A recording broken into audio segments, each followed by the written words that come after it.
All right, ready? Yeah. Hi, Jill. I'm Sydney Parle here with Carhartt today. Nice to meet you. You as well, thanks. Yeah, so I actually just met your regional director, Ben, last week. He told me such great things about you and your team. Good. Well, that was really nice of him. Yeah, it was super fun to meet him. And then I actually just saw that you were top chief merchandising officer in the Fortune 500. I want to say congratulations. Thank you. I appreciate that you noticed that. That's great. Yes, of course. How was that success for you? Oh, it's been good. I mean, a lot of people reach out that I haven't heard from in years. I worked other places and they're definitely reaching out to congratulate me. So it's very nice. Yeah, very cool. Well, just seeing that you've been such a success, I just like to tell you a little bit about myself real quick. So I've been with Carhartt for 10 years now, actually. I started as a summer intern and then I've really just grown my way through Carhartt. And it's been so exciting to see how much growth our company has had and just really seeing how we've taken a little bit of turn from railroads more to runways and just some of that casual wear as well. Do you know anything about Carhartt at all? Yeah, I mean, I've definitely heard of the Yeah. brand. I've seen it. I am a hockey mom, and a lot of the, kids and fans, a lot of them are wearing the beanies and other gear, so it's pretty popular, I can tell. Yeah, of course. So the purpose of today's meeting is just to get to know each other a little bit better and see if we'd be a good fit. And our agenda just gonna tail some questions to see if I could add value to your company. And I'm sure you'll have some questions for me as well. So please feel free to jump in and ask me any questions today. Okay, sounds good. Perfect. And I just want to make sure, is the originally established time still okay for today? Yeah, it should be good. All right, perfect. And then in addition to yourself, Joe, who else will be making a decision, or is there anyone that we should loop in today?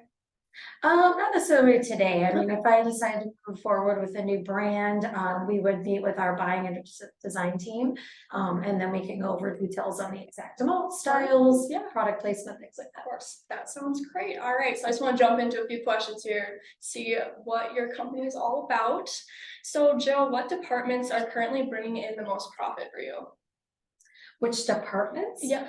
Wow, it's mostly gonna be our household goods are kind of the big toiletries, household goods. Obviously our technology and electronics has actually spiked up quite a bit over the recent years.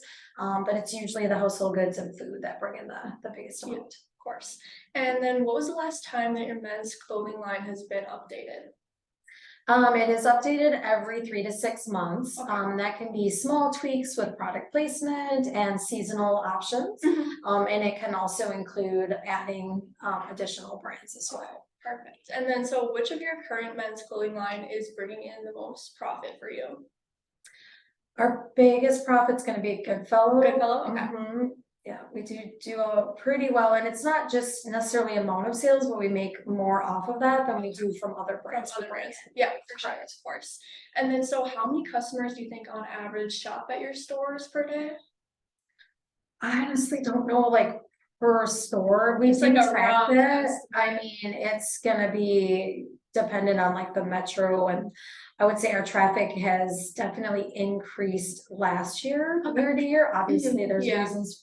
Our online stores still do very well, but it's hard to say because every store is a lot different. For store pickup versus in-store shopping versus so. And then going off that, do you know anywhere like what percentage of your male section or shoppers would be at Target?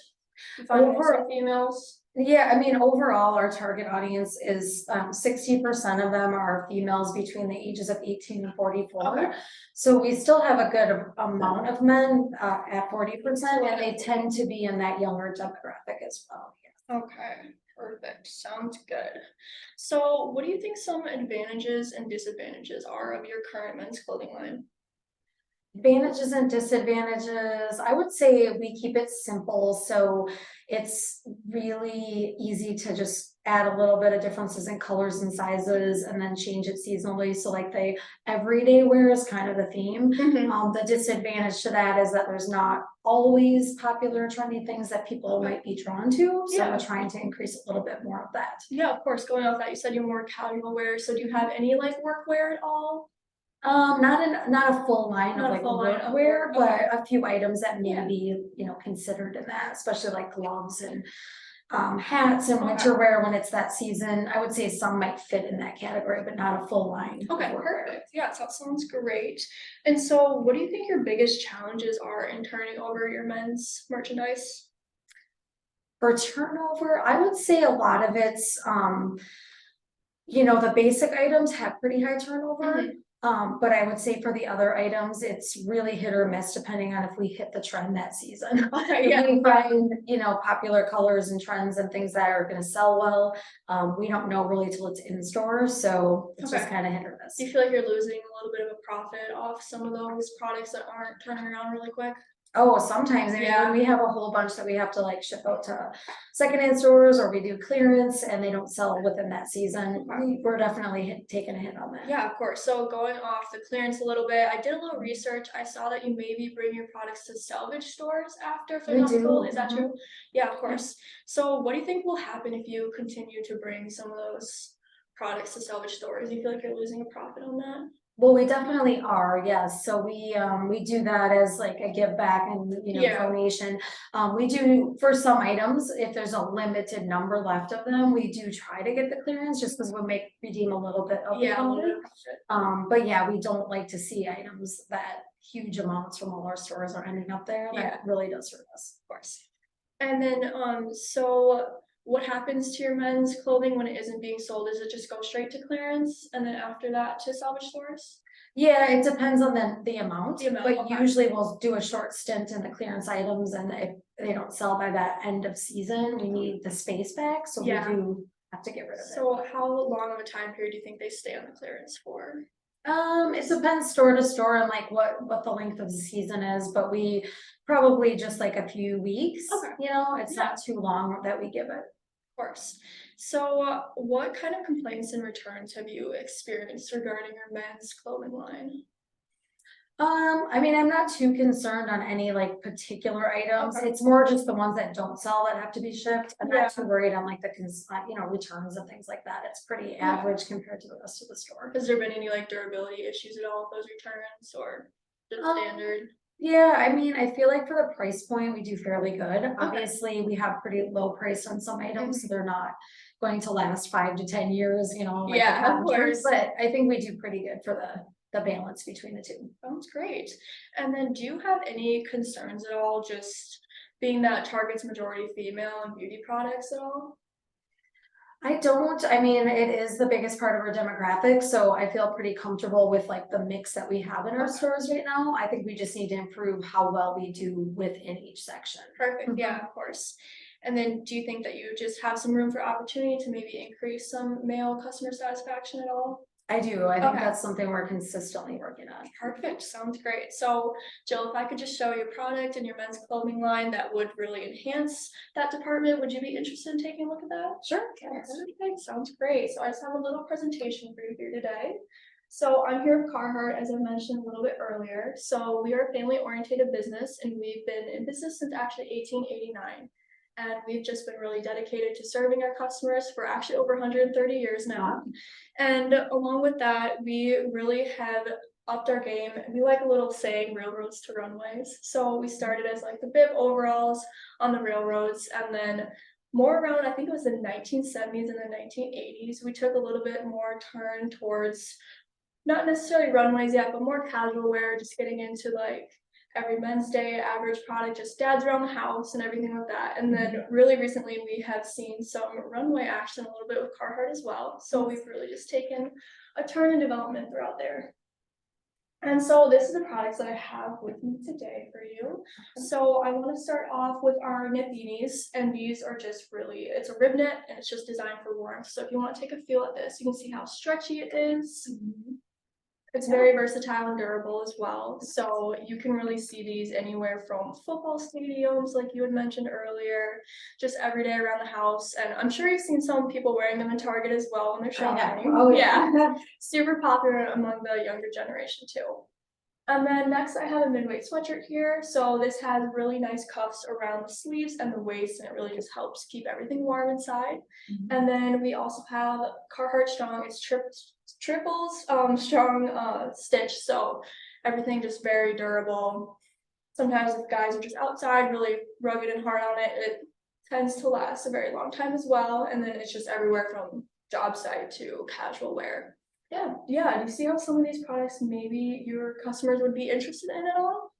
Yeah, I mean, I like what I see. I honestly, I know that that's a little bit higher price point Yeah, of than course. some of the items, so I think I'm just a little hesitant on, the higher price point. Yeah, I completely understand.